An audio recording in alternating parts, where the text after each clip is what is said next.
this is Charlie from Charlie's Awesome World of Adventures, and welcome back to the review cycle. Cool. Today we'll be going back to the topic of taking a look at movies from last year that I didn't see, but were able to see sometime this year. Yeah, and one of them was actually one I saw yesterday for my birthday. That one being Ticket to Paradise. It's about David and Georgia, a couple who's been in the force not long after they gave birth after their daughter Lily. After Lily graduated from college, she met a guy called G'day, and 37 days later, the two get engaged.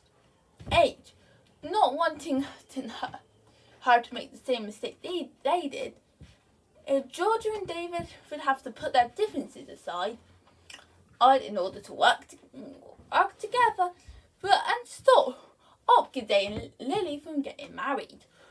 So I saw the trailers for this film, and this movie looks really good. I thought it was going to be a fun little rom-com that would be quaint.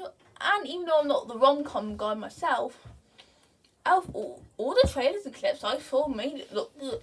But then I remembered another rom-com that looked good from the trailers, but turned out to be one of the year's biggest disappointments. That being The Lost City.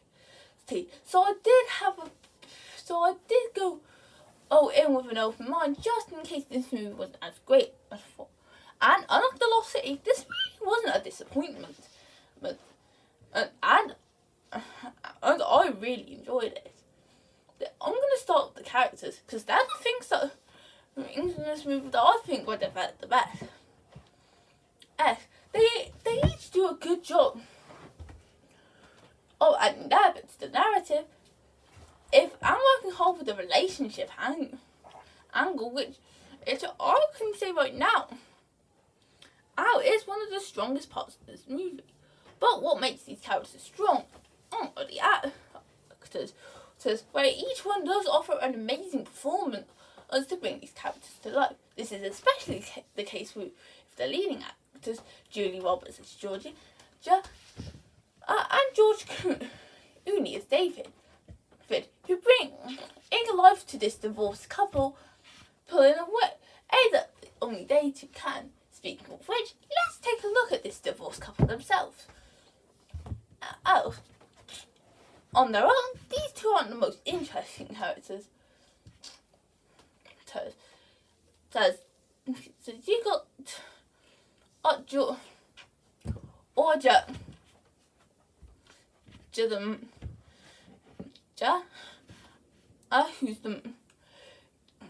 who's the mum, and David's dad, and that's pretty much it on their own. They don't really have much personalities to make them different. But the only thing English does give some personality on their own is mainly with Georgia being in a tough spot, with a new guy that she's fallen in love with. On their own, these two might not be the most interesting thing, but when they're together, they're actually a pretty good couple.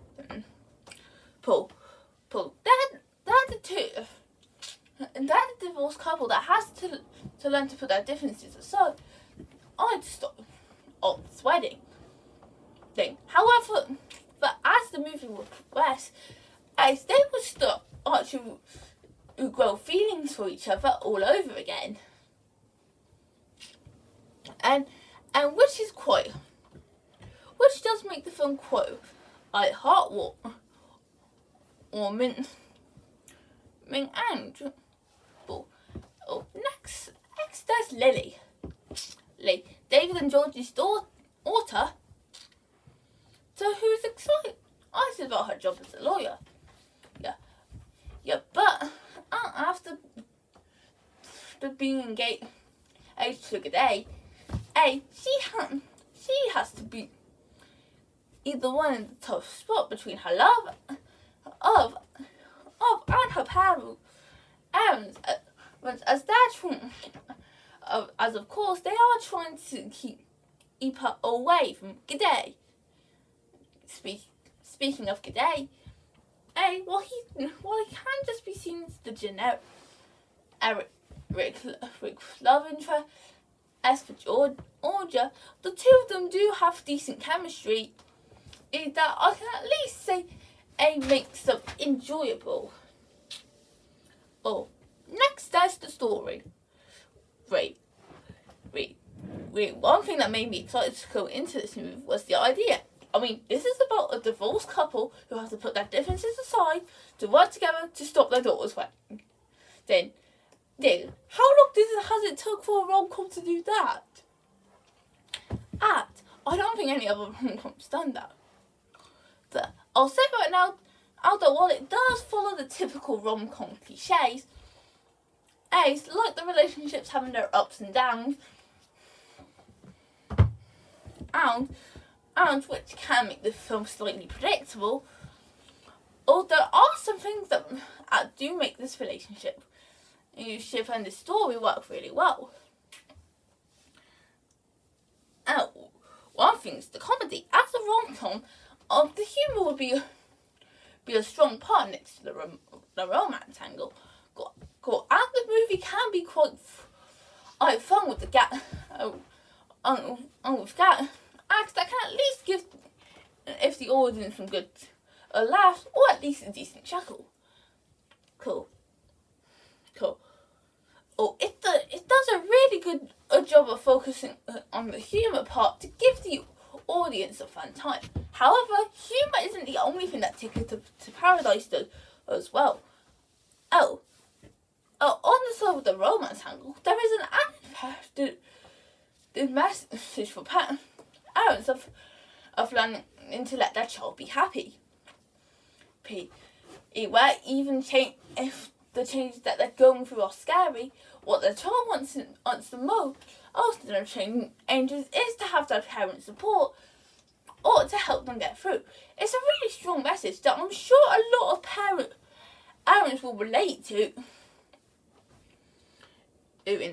for this movie.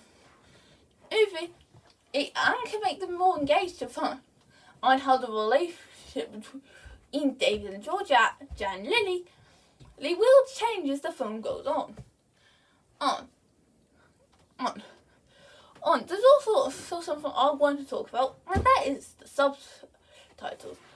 So this is one of those films that do have a few characters speak a different language, which I'm personally fine with, if as long as they use subtitles so we English, or the ones that don't understand that language, which could understand what they're saying. However, it feels like the movie goes on and off for the idea. For the first half, there's no subtitles for the artists when they don't speak English. And then for the second half, that's when the subtitles start to kick in. I really think they should have just done the subtitles throughout the whole film when it's not English, so you can have a more proper understanding of what's happening. Yes, there's technically a bit of a translate with some of the characters translating what others say, but even that's not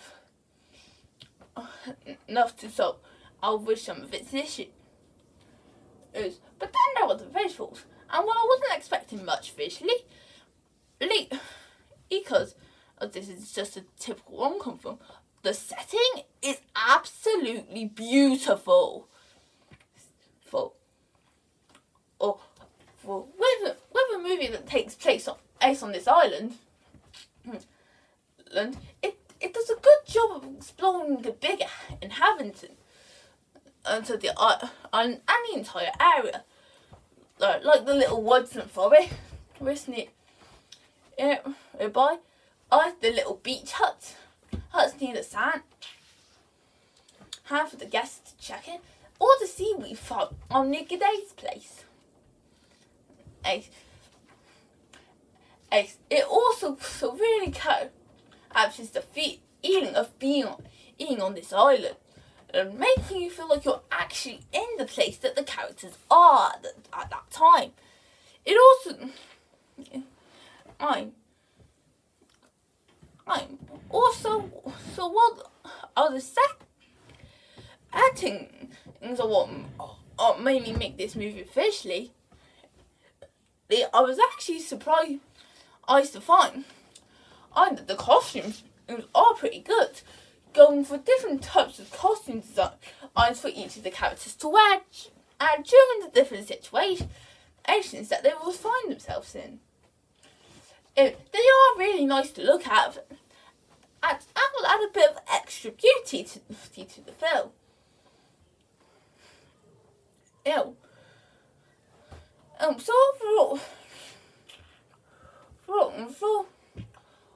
for something that's just a little rom-com I was actually surprised to find out how much I actually enjoyed this one. Ticket to Paradise is a solid rom-com film on its own. That does take some of the weaker parts of a rom-com film, but it also works well to make it really enjoyable. I can't say it's perfect since the characters on their own aren't that interesting. I think it does go through a few cliches, and it does go on and off with the subtitles, but there are lots of things that make this film for me. The setting really makes you feel like you're part of the adventure. The actors do a great job with their characters. So, as the relationships are really strong, it can add some emotion. It is continuously funny throughout. And it does add a nice extra message about our parents' relationship with their child as a bonus. I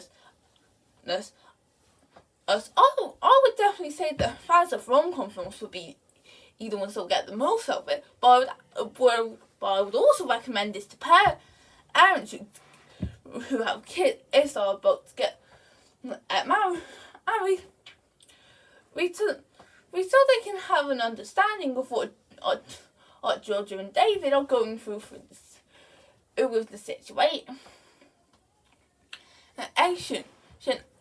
And understand their point of view. Maybe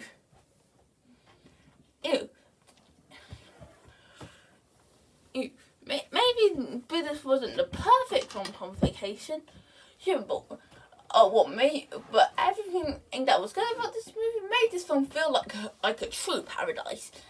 And that's why I'm giving this film an 8.5 out of 10. So I hope you guys enjoyed this video. Feel free to comment, like, and subscribe, and stay tuned for the next episode of the review sack, which will be on another film released last year. And the highest grossing movie of last year. Yeah, just beating Top Gun Maverick by $1 billion. See you later, folks.